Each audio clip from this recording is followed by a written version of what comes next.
Shalom, jumpa kembali dengan saya Pendeta Thomas Lukiman dari Jujur Ministry. Visi dan misi dari Jujur Ministry adalah visinya melayani dengan kasih sesuai dengan perintah kerajaan Allah, menjadi perpanjangan tangan Tuhan bagi orang miskin. Misinya membantu mensejahterakan masyarakat yang miskin, membangkitkan empati bagi orang tua dan anak-anak muda yang memiliki gaya hidup berbagi dan memiliki hati yang berkemurahan. Baik, sebelum kita akan mendengarkan perenungan firman Tuhan, kita akan memulainya di dalam doa. Bapa, di dalam nama Tuhan Yesus, kami mengucap syukur bila hari ini kami boleh menerima segala kebaikan-Mu dan anugerah-Mu yang berlimpah-limpah di dalam setiap kehidupan kami. Melalui perenungan firman Tuhan ini, kami boleh lebih mengenal akan pribadi-Mu. Kami membuka hati dan pikiran kami siap untuk diberkati oleh kebenaran firman-Mu. Di dalam nama Tuhan Yesus, amin. Tema firman Tuhan hari ini terperangkap jerat di dalam Hakim-Hakim pasal ke-8 ayat 27. Kemudian Gideon membuat sebuah efod dari semuanya itu dan menempatkannya di kotanya, di Opra. Di sana semua orang Israel berzina dengan menyembah efod itu. Inilah yang menjadi jerat bagi Gideon dan seisi rumahnya. Orang memasang jerat tentunya untuk sebuah maksud. Umumnya jerat dipasang untuk menangkap binatang buruan. Namun ada orang memasang jerat untuk mengelabui atau menjatuhkan sesamanya. Apapun tujuannya, penampakan sebuah jerat itu tidaklah menakutkan, bahkan sengaja dirancang untuk menarik hati. Saking menariknya, banyak pihak yang mendekat dan terperangkap bahaya yang tidak pernah disadarinya. Dalam hidup, banyak jerat yang berusaha menggoyahkan komitmen hati kita, dan jerat itu bahkan bisa berupa keinginan diri untuk dihormati orang lain. Gideon pun tanpa sadar terjerat oleh keinginan hatinya sendiri yang dipikirkannya tidak akan berdampak apapun. Sejatinya, Gideon mampu menunjukkan kerenan hatinya ketika rakyat memintanya untuk menjadi raja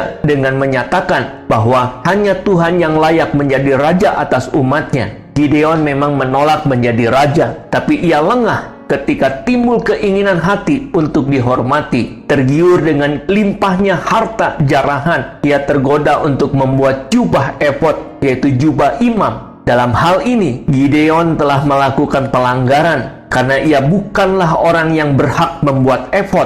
Akibat terburuknya adalah efod itu justru menjadi berhala sesembahan yang membuat hati orang-orang Israel menyimpang daripada Tuhan. Ketika hati tidak terjaga dengan baik karena sebuah keinginan pun akhirnya bisa menjadi jerat bagi dirinya, bahkan bagi orang lain, menyimpang jauh daripada Tuhan. Sebuah keinginan hati, walaupun sepele, bisa menjadi perangkap yang menjerat jika hati kita tidak waspada. Orang Kristen jauh lebih sering mempermalukan imannya dalam kemakmuran daripada dalam masalah. Sesungguhnya, menjadi makmur itu berbahaya. Sudah terbukti melalui kemakmuran, banyak orang Kristen menyangkal imannya. Di dalam Filipi pasal 4 ayat 12, aku tahu apa itu kekurangan dan aku tahu apa itu kelimpahan dalam segala hal dan dalam segala perkara. Tidak ada sesuatu yang merupakan rahasia bagiku, baik dalam hal kenyang maupun dalam hal kelaparan, baik dalam hal kelimpahan maupun dalam hal kekurangan.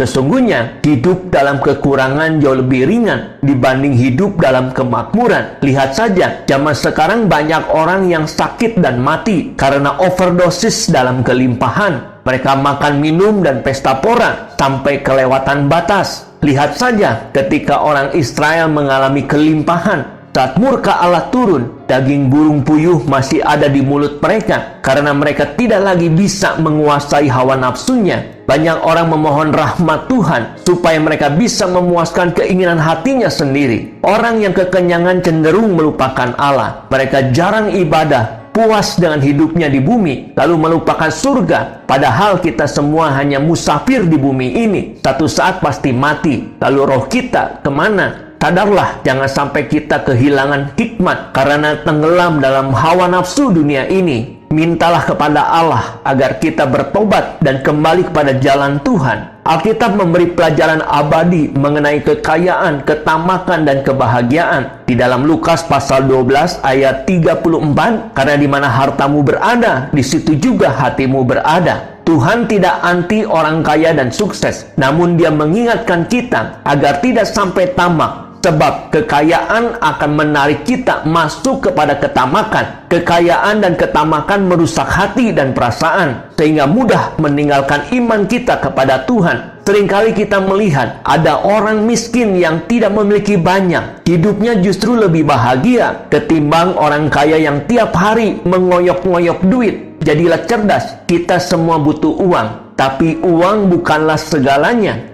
Seandainya kita meninggalkan dunia ini, lalu buat siapakah harta dunia itu? Yang jelas pada akhirnya, harta benda yang kita kumpulkan akan dihabisi oleh orang lain.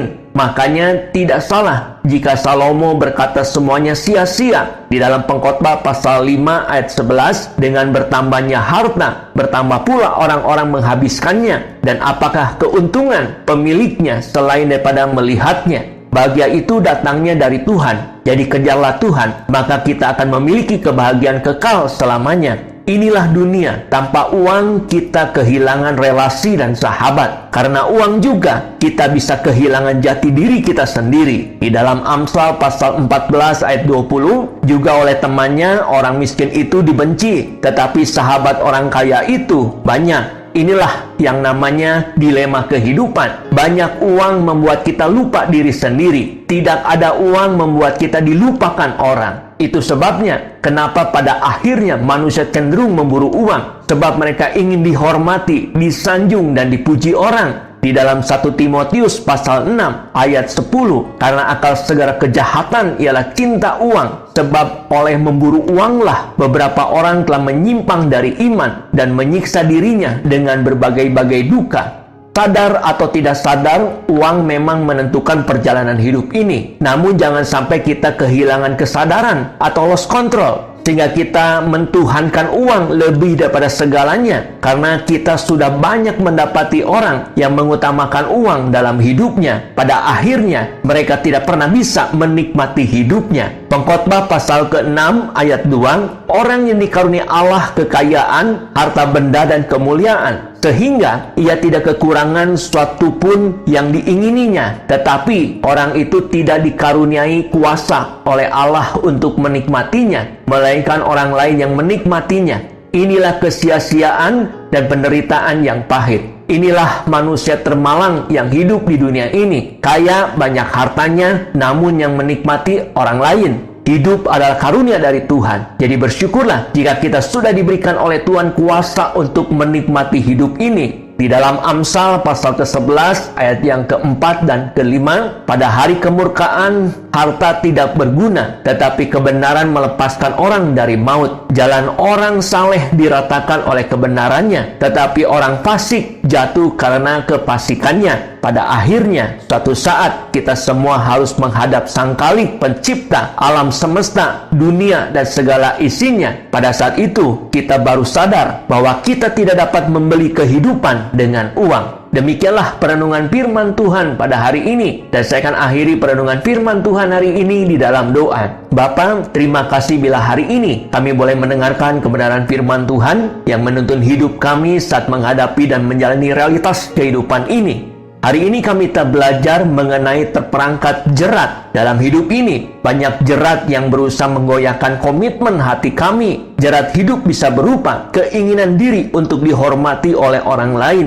Jerat hidup bisa berupa kekayaan dan ketamakan, sehingga dengan mudah meninggalkan iman kami kepada Tuhan. Oleh karena itu kami bersyukur jika kami sudah diberikan oleh Tuhan kuasa untuk menikmati hidup ini. Karena hidup itu adalah anugerah Tuhan. Bahagia itu datangnya dari Tuhan. Jadi kejarlah Tuhan, maka kami akan memiliki kebahagiaan kekal selama-lamanya. Materaikan firman-Mu dalam setiap hati kami, agar kami menjadi pelaku-pelaku firman Tuhan yang hidup. Di dalam nama Tuhan Yesus, kami berdoa dan ucap syukur. Amin. Saya Pendeta Thomas Lukiman mengucapkan terima kasih dan Tuhan Yesus memberkati kita semua. Shalom.